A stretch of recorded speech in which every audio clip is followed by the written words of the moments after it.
ঠিক জানলার ওপারেই দাঁড়িয়ে আছে মৃত্যু। দরজা খুললেই চোখের দিকে কোনো রকম সংকোচ না করে তাকাবে। বসলে পাশের চেয়ারটায় এসে বসবে।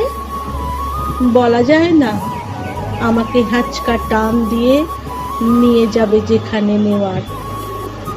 কোথাও বসতে, শুতে, দাঁড়াতে গেলেই আমার মনে হতে থাকে মৃত্যু আড়াল থেকে আমাকে দেখে দেখে হাসছে।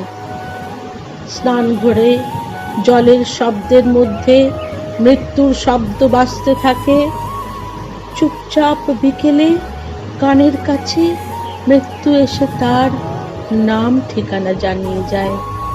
গভীর রাতেও মৃত্যুর স্তব্ধতার শব্দে বারবার ঘুম ভেঙে যায়। যেই না ঘর থেকে বার হই, পায়ে পায়ে মৃত্যু হাঁটে।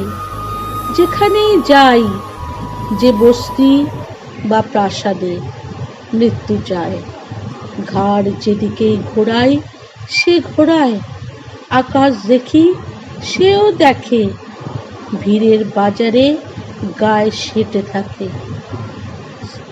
শ্বাস নিই, মৃত্যু দ্রুত ঢুকে পড়ে ফুসফুসে।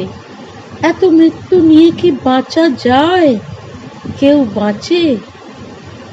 মৃত্যু থেকে বাঁচতে আমাকে মৃত্যুরই আশ্রয় নিতে হবে, এছাড়া উপায় কি?